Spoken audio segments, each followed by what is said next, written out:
Before you read. Do you like going on trips? What kind of trips do you enjoy most? How do you feel about having to pack for a trip? Have you ever discovered on a trip that you have forgotten to pack a few things you very much need, or that you can't find them easily? Does this make you angry, or does it make you laugh at yourself?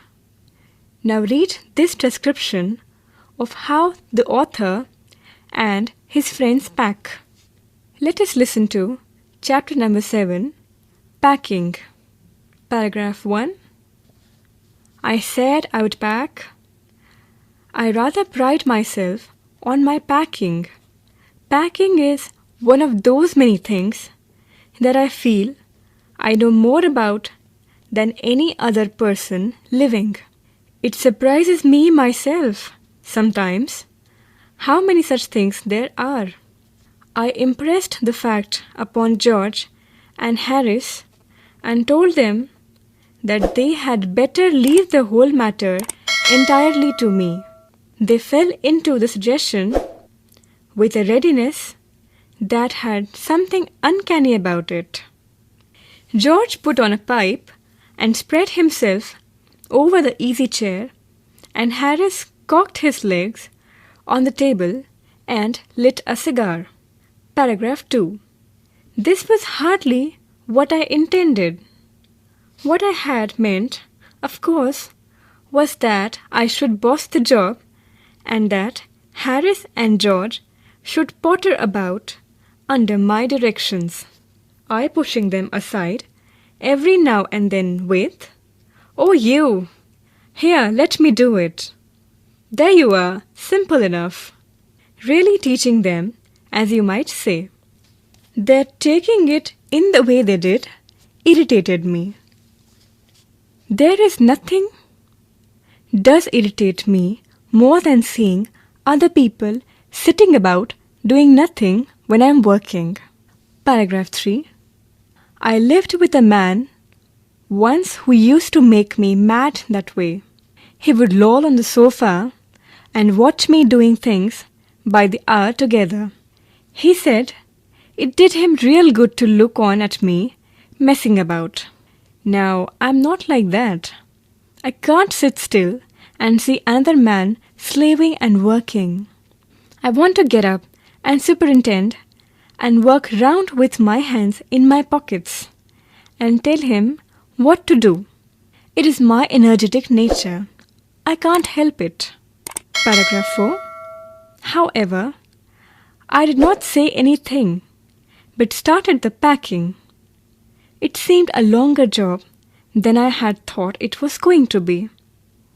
But I got the bag finished at last, and I sat on it and strapped it. "Aren't you going to put the boots in?" said Harris, and I looked around and found I had forgotten them. That's just like Harris. He couldn't have said a word until I had got the bag shut and strapped, of course. And George laughed. One of those irritating, senseless laughs of his. They do make me so wild. Paragraph 5. I opened the bag and packed the boots in. And then, just as I was going to close it, a horrible idea occurred to me. Had I packed my toothbrush? I don't know how it is, but I never do know whether I have packed my toothbrush. My toothbrush is a thing that haunts me when I am traveling and makes my life a misery. I dream that I haven't packed it and wake up in a cold perspiration and get out of bed and hunt for it. And in the morning, I pack it before I have used it and have to unpack again to get it, and it is always the last thing I turn out of the bag, and then I repack and forget it, and have to rush upstairs for it at the last moment and carry it to the railway station wrapped up in my pocket handkerchief. Paragraph 6. Of course, I had to turn every mortal thing out now, and of course, I could not find it. I rummaged the things up into much the same state that they must have been before the world was created, and when chaos reigned. Of course, I found George's and Harris's 18 times over, but I couldn't find my own. I put the things back one by one and held everything up and shook it. Then I found it inside a boot. I repacked once more. Paragraph 7. When I had finished, George asked if the soap was in. I said I didn't care a hang whether the soap was in or whether it wasn't. And I slammed the bag shut and strapped it, and found that I had packed my tobacco pouch in it and had to reopen it. It got shut up finally at 10:05 p.m. and then there remained the hampers to do. Harris said that we should be wanting to start in less than 12 hours' time, and thought that he and George had better do the rest. And I agreed and sat down, and they had a go. Paragraph 8. They began in a light-hearted spirit, evidently intending to show me how to do it. I made no comment. I only waited. With the exception of George, Harris is the worst packer in this world, and I looked at the piles of plates and cups and kettles and bottles and jars and pies and stoves and cakes and tomatoes, etc., and felt that the thing would soon become exciting. It did. They started with breaking a cup. That was the first thing they did. They did that just to show you what they could do and to get you interested. Then Harris packed the strawberry jam on top of a tomato and squashed it. And they had to pick out the tomato with a teaspoon. Paragraph 9. And then it was George's turn, and he trod on the butter. I didn't say anything, but I came over and sat on the edge of the table and watched them. It irritated them more than anything I could have said. I felt that. It made them nervous and excited, and they stepped on things and put things behind them, and they couldn't find them when they wanted them. And they packed the pies at the bottom and put heavy things on top and smashed the pies in. Paragraph 10. They upset salt over everything, and as for the butter, I never saw two men do more with 1 and 2 pence worth of butter in my whole life than they did. After George had got it off his slipper, they tried to put it in the kettle. It wouldn't go in, and what was in wouldn't come out. They did scrape it out at last and put it down on a chair, and Harris sat on it, and it stuck to him, and they went looking for it all over the room. Paragraph 11. I'll take my oath. I put it down on that chair, said George, staring at the empty seat. I saw you do it myself, not a minute ago, said Harris. Then they started round the room, again looking for it, and then they met again in the center and stared at one another. Most extraordinary thing I ever heard of, said George.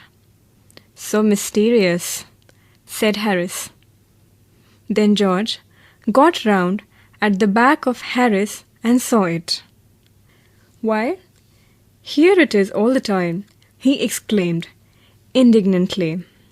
"Where?" cried Harris, spinning round. "Stand still, can't you?" roared George, flying after him. And they got it off and packed it in the teapot. Paragraph 12. Montmorency was in it all, of course. Montmorency's ambition in life is to get in the way and be sworn at. If he can squirm in anywhere where he is particularly not wanted, and be a perfect nuisance, and make people mad, and have things thrown at his head, then he feels his day has not been wasted.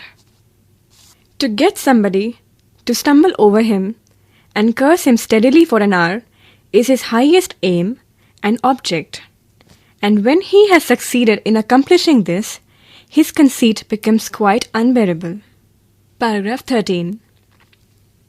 He came and sat down on things just when they were wanted to be packed, and he labored under the fixed belief that whenever Harris or George reached out their hand for anything, it was his cold, damp nose that they wanted.